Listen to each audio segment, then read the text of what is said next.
Le Wing Chun, un art martial qui aurait été créé par une femme, mais qui a été popularisé par un certain Ip Man.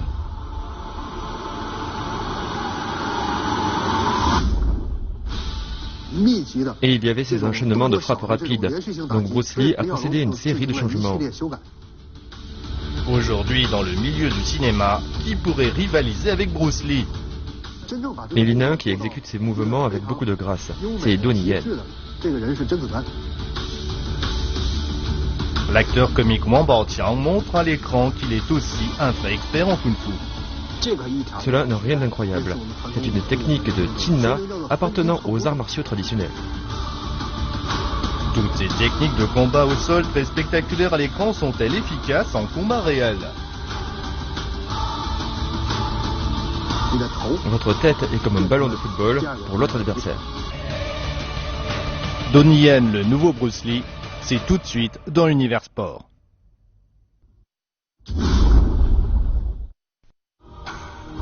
L'année 2008 est marquée par la sortie de Ip Man avec Donnie Yen qui y interprète le rôle titre. Le film réalise environ 20 millions de dollars de recettes au box-office. Ip Man 2 sort en 2012 et engrange 33 millions de dollars. Ces deux productions aident à populariser davantage Ip Man et le Wing Chun.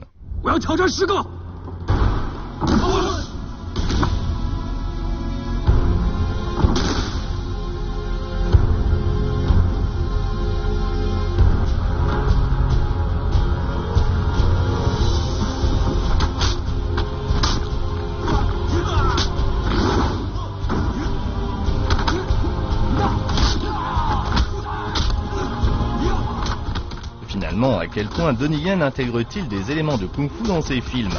Quelle est l'efficacité de son kung-fu et ses techniques existent-elles en combat réel?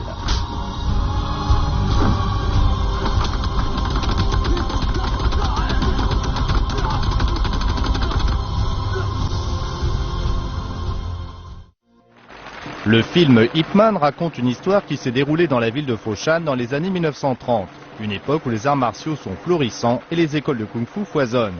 Ip Man est un véritable maître de Wing Chun, mais il fait profil bas et n'a pas vraiment d'école. En battant d'autres maîtres qui le défiaient, Ip Man acquiert un statut important dans les cercles des arts martiaux de Foshan.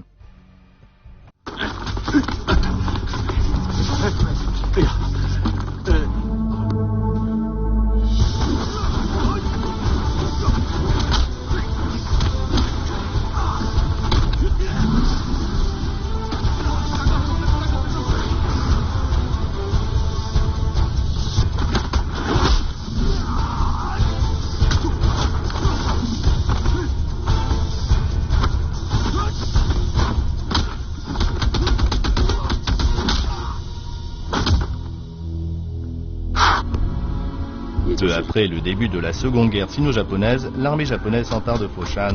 Conformément au principe de l'intérêt national, Ip Man résiste à l'envahisseur avec détermination. Il vainc un général japonais sur un ring de l'armée nippone.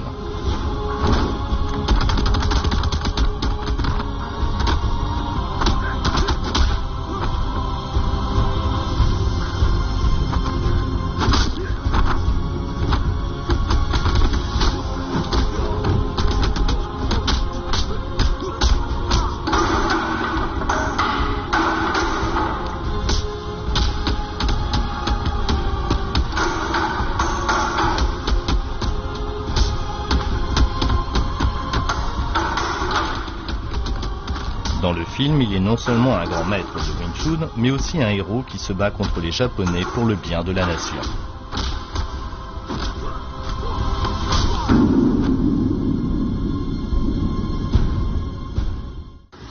Comprendre des compétitions hors normes, écouter la vie des sportifs, bienvenue à notre émission Univers Sport, je suis Bing Xian. Nous recevons aujourd'hui sur le plateau notre expert en Kung Fu, Zhao Zilong, et notre journaliste, Yan Fei, bienvenue. Nous allons aujourd'hui discuter d'une star du Kung Fu, Donnie Yen.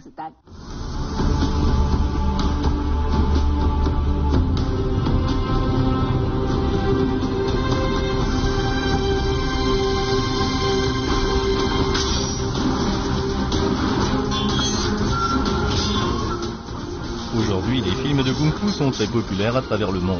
Et les fans de ce genre cinématographique s'accordent à dire que Donnie Yen est la star dont le jeu se rapproche le plus de Bruce Lee. Certains font même faire un voyage dans le temps à travers un petit film d'animation en 3D montrant un combat entre ces deux grands maîtres.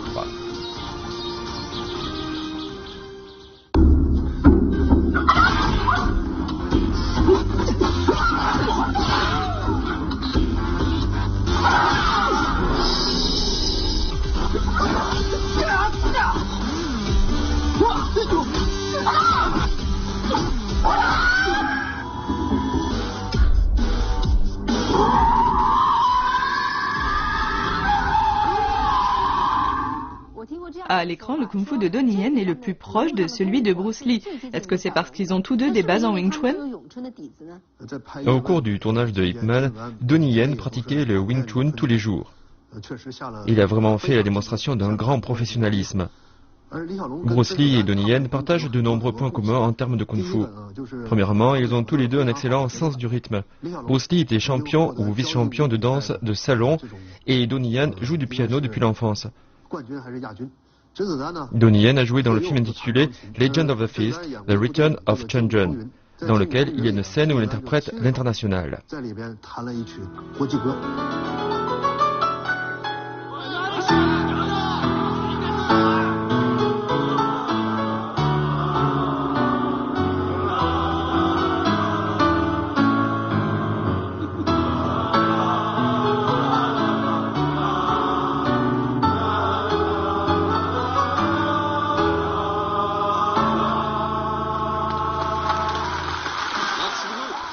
Deuxièmement, ils ont une très bonne détente. Dans le milieu du cinéma du kung-fu, Bruce Lee est aussi connu par son surnom Lee Sanjiao. Et il le doit au fait qu'il pouvait enchaîner 3 coups de pied au cours d'un saut. Après lui, Donnie Yen est le seul à pouvoir exécuter parfaitement ce mouvement.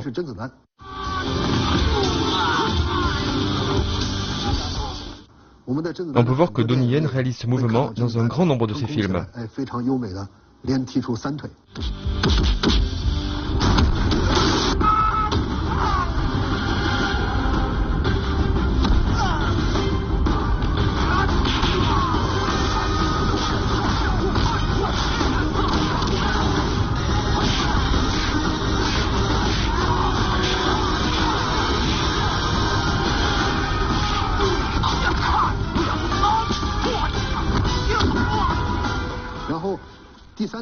Troisièmement, au début de sa carrière, Donnie Yen a essayé d'imiter Bruce Lee et l'a fait avec succès.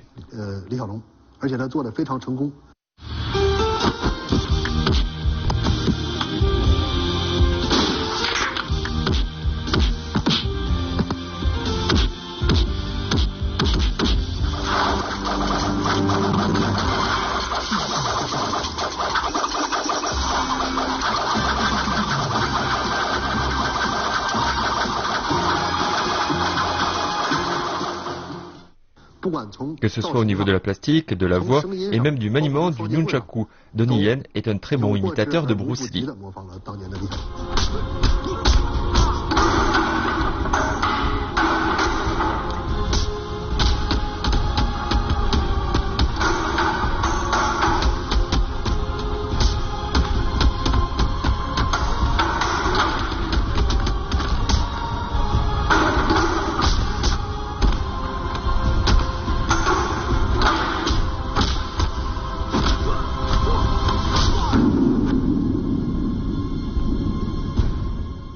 Dans le film Ip Man, le Wing Chun de Donnie Yen se caractérise par une forte intensité, une distance très courte, une grande rapidité et de nombreuses frappes.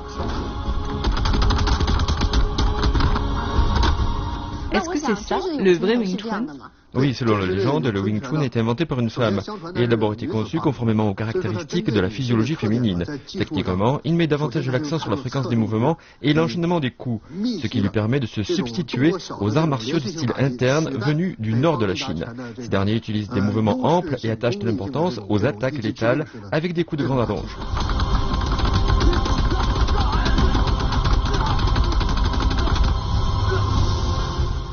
Si vous regardez, vous remarquerez que c'est une posture typique du Wing Chun que l'on retrouve dans beaucoup de combats.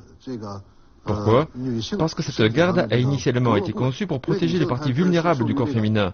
Les femmes ont certaines contraintes physiques qui ne leur permettent pas de pratiquer la technique de la chemise de fer comme les hommes. Les hommes qui pratiquent la chemise de fer ont une très bonne résistance aux attaques au niveau de ces parties.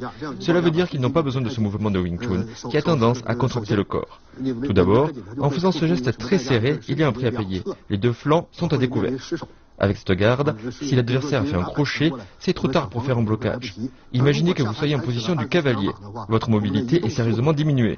De plus, la force et la vitesse des coups de pied sont insuffisantes. C'est pour cela que Bruce Lee a procédé à des améliorations dans le Jeet Kune Do.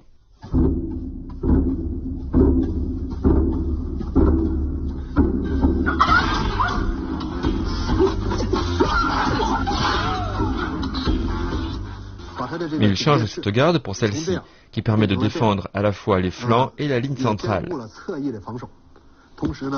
Il se dresse sur la pointe des pieds et introduit le jeu de jambes de la boxe. Il opte aussi pour des coups de pied hauts et longs afin de suppléer les lacunes du Wing Chun en matière de technique de jambes. Ce faisant, il a développé un art martial plus efficace qui convient aux femmes comme aux hommes et qui s'appelle Jeet Kune Do.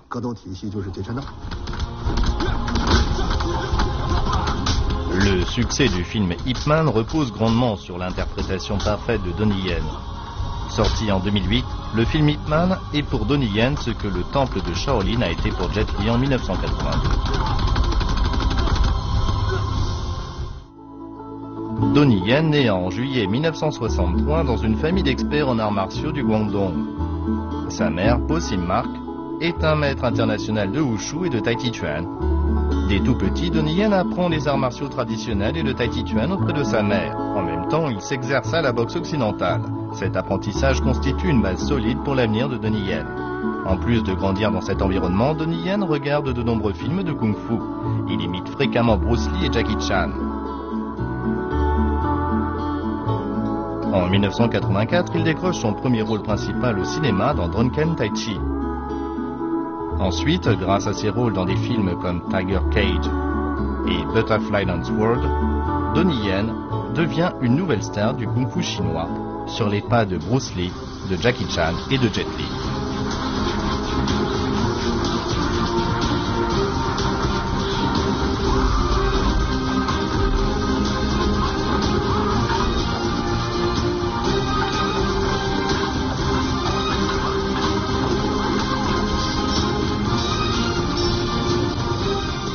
Cependant, pour accéder au rang de superstar du Kung Fu, il faut savoir se démarquer à la manière de Bruce Lee avec son Jeet Kune Do et ses nunchaku, de Jackie Chan qui manie l'humour et de Jet Li avec son personnage de Wong Fei-Rong. Après plusieurs années de tâtonnement, Donnie Yen trouve enfin son propre jeu dans le film SPL Chapeau-Lang.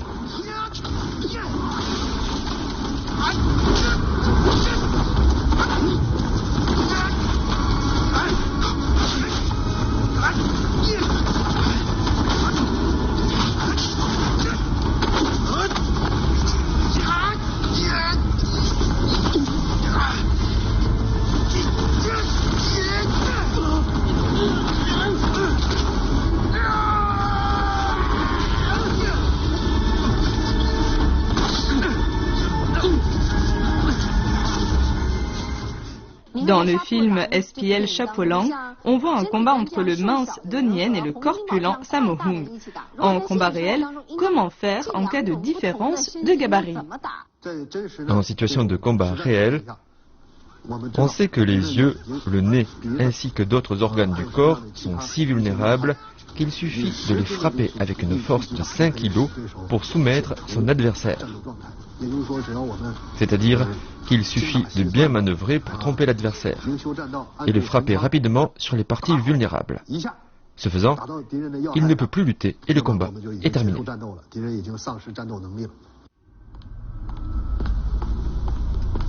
L'aspect le plus notable du film SPL Chapeau-Lang est la chorégraphie des combats. Donnie Yen interprète l'inspecteur Ma. l'un des rôles principaux du film. Donnie Yen, qui est ceinture noire 6e dan de taekwondo et a une profonde connaissance des arts martiaux, fait la pleine démonstration de son talent avec des actions puissantes et rapides, ainsi qu'un style mixte aux influences chinoises et occidentales. En plus d'interpréter l'un des rôles principaux, Donnie Yen est aussi le chorégraphe des combats de ce film. Des mouvements originaux ont été conçus pour ces scènes d'action, ce qui a fortement stimulé le marché du cinéma de Kung-Fu.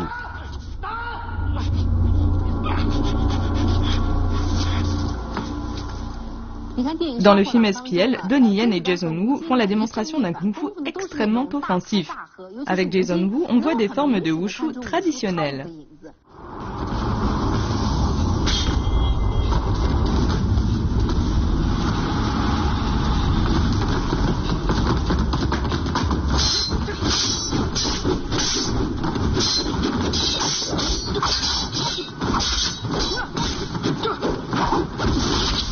On dit que les maîtres se reconnaissent au premier mouvement. Zhao Zilong, comment jugez-vous leur manière de combattre en voyant ces images? Quelqu'un issu d'une école des sports ou d'arts martiaux et spécialisé dans les formes, quand il fait certains mouvements, comme celui-ci, il le fait de manière très ouverte, sans retenue. Mais un autre qui pratique le combat libre ou le combat réel sera plus réticent à exposer les parties vulnérables du corps. C'est une différence notable.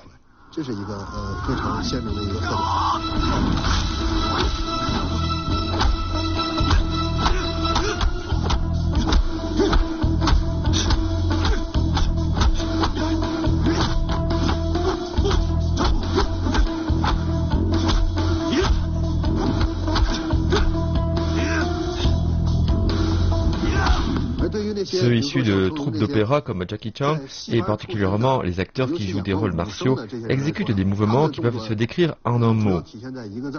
L'agilité. Un proverbe dit que les bons artistes martiaux ne battent pas les mauvais acteurs d'opéra.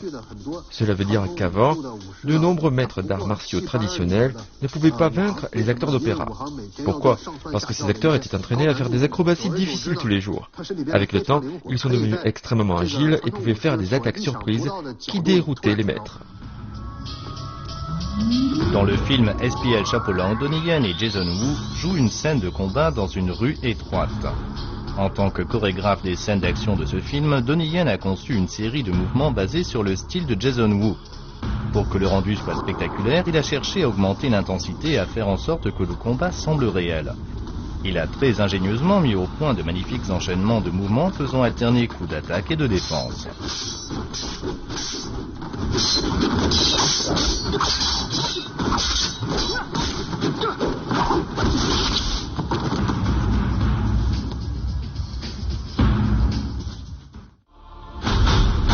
Le Wing Chun, un art martial qui aurait été créé par une femme, mais qui a été popularisé par un certain Ip Man.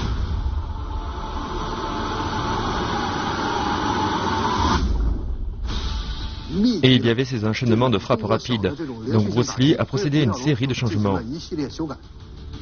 Aujourd'hui, dans le milieu du cinéma, qui pourrait rivaliser avec Bruce Lee? Et il y en a un qui exécute ces mouvements avec beaucoup de grâce. C'est Donnie Yen. L'acteur comique Wang Baoqiang montre à l'écran qu'il est aussi un vrai expert en kung-fu. Cela n'a rien d'incroyable.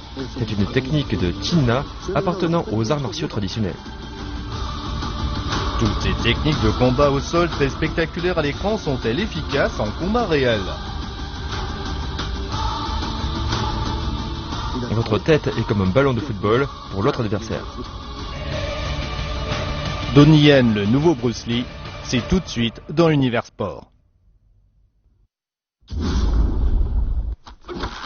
Suite au succès du film SPL Chapeau-Lang, un grand nombre de fans attendent avec impatience le prochain film de Donnie Yen.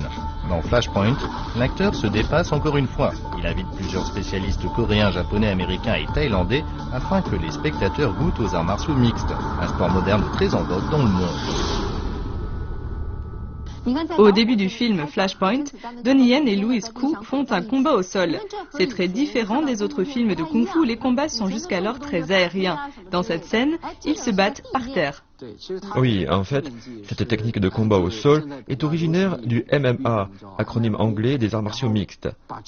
C'est Donnie Yen qui a introduit ce style au cinéma. Mais en combat réel, il y a un adage dans le milieu des arts martiaux chinois qui dit un blocage adroit est moins efficace qu'un coup. Dans le film, Donnie Yen semble invincible grâce à ses techniques de combat au sol. Pourquoi Zhao Zilong estime-t-il que ces techniques sont peu efficaces en combat réel? En conditions réelles, les techniques de prise sont très limitées en combat au sol.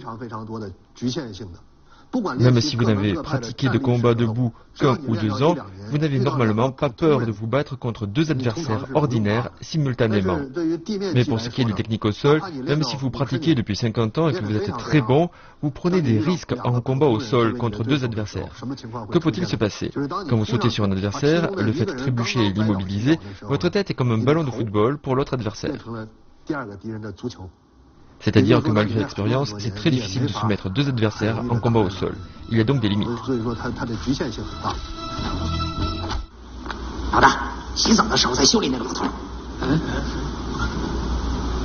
Après la série Ip Man, Kung Fu Jungle est considéré par les cinéphiles comme l'un des meilleurs films de Kung Fu de ces dernières années.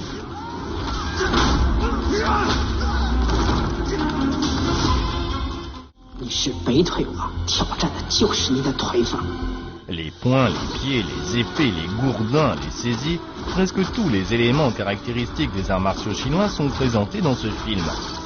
Pleine de suspense, l'histoire a pour toile de fond le monde des gangsters. Les scènes de combat sont nombreuses, variées et hautes en couleurs.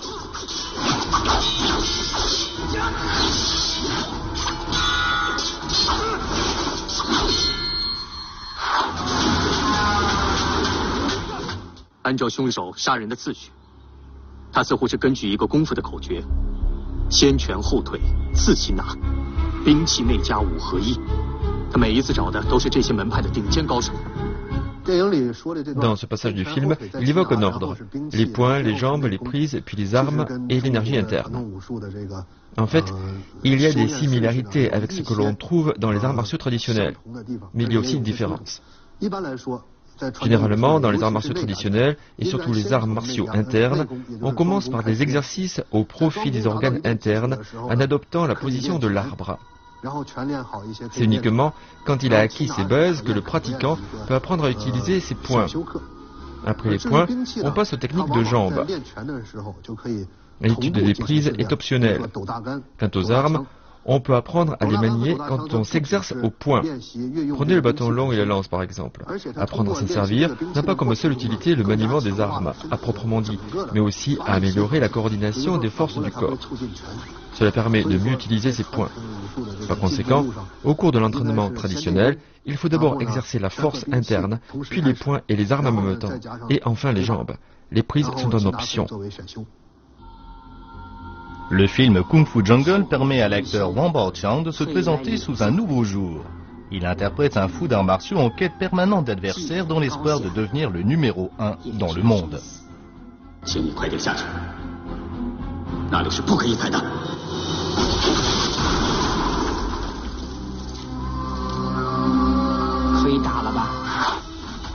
Issu du temple Shaolin, Wang Baoqiang a une solide base en arts martiaux.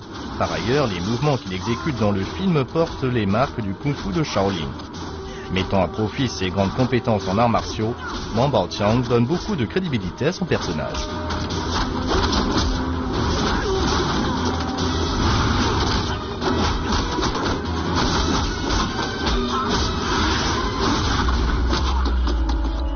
Wang Baoqiang donne un coup dans le ventre et touche un point d'énergie avec le pouce. Je ne trouve pas ça très réaliste. Détrompez-vous. Cette pression du pouce ressemble à une technique de Dim Mak. J'en ai fait l'expérience moi-même. Je peux vous dire que ça fait très mal.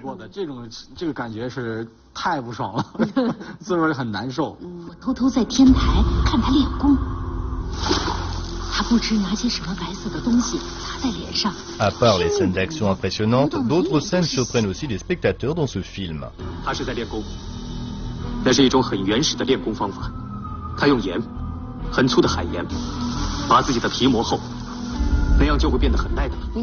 Dans le film, il est dit que le gros sel peut épaissir la peau et augmenter la résistance aux coups. C'est une légende, n'est-ce pas? Dans le vrai kung-fu, comment améliorer sa résistance aux coups? En gros, il y a deux méthodes pour exercer sa résistance. L'une, c'est l'entraînement externe, comme dans le Muay Thai. On prend continuellement des coups et des chocs, ou bien on se frappe soi-même. Cela permet lentement d'endurcir son corps face aux coups extérieurs.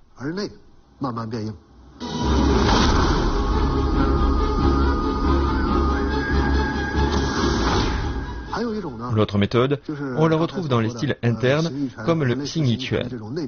À travers des exercices de posture ou de méditation visant à réguler la respiration ou la circulation des énergies, le pratiquant devient plus fort dans le sens intérieur-extérieur. Par conséquent, quand l'adversaire attaque, son corps devient élastique comme un pneu. Votre adversaire peut se blesser quand il frappe, sans que votre corps ne subisse de dommages.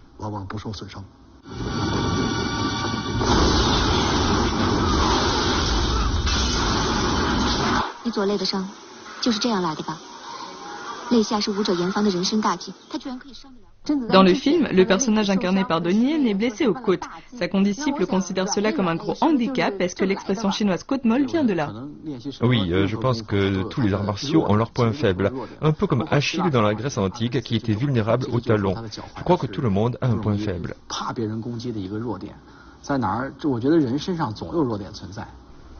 Oui, mais ces points faibles, ou portes, comme on les appelle dans le milieu des arts martiaux, n'ont pas le même emplacement en fonction des différentes écoles. Dans le film, par exemple, les côtes sont visiblement le talon d'Achille de l'école à laquelle le personnage de Donnie Yen appartient.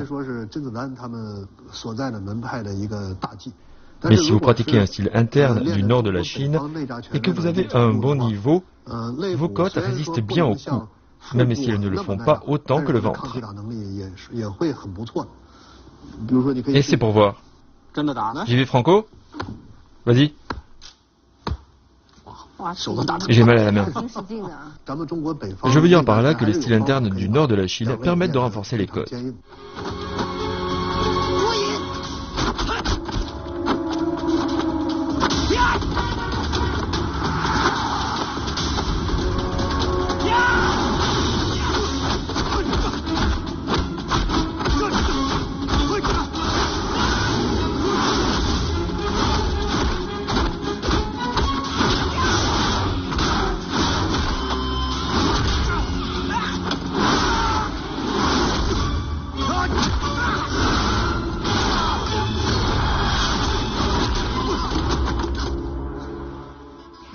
Kung Fu Jungle est un film très abouti. Il montre beaucoup de concepts et de formes des arts martiaux traditionnels chinois. Il y a juste un petit problème lors de la scène finale, qui est un duel. Je crois qu'ils disent qu'ils vont se battre en utilisant la force interne. Mais peut-être à cause de certaines contraintes, ils utilisent souvent des techniques issues des arts martiaux externes.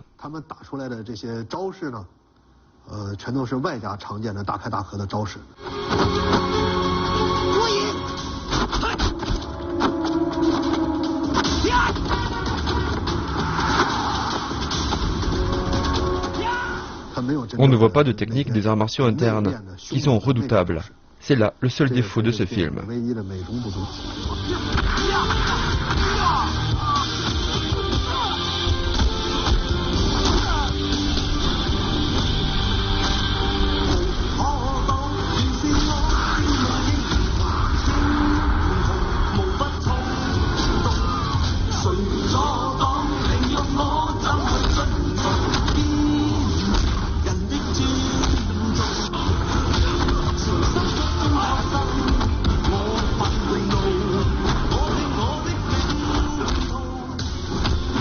En 2005, Donnie Yen est responsable de la chorégraphie des combats dans les films SPL Chapeau Lang et Dragon Tiger Gate.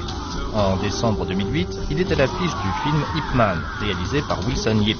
Grâce à ce rôle, il est sacré meilleur acteur lors de la 16e édition du Festival du film étudiant de Beijing en avril 2009. En octobre 2014, Donnie Yen interprète le rôle principal dans le film Kung Fu Jungle, dont il est aussi chorégraphe des scènes d'action. Comprendre des compétitions hors normes et goûter à la vie des sportifs, c'est tout pour aujourd'hui. Ne manquez pas notre prochain rendez-vous. À bientôt.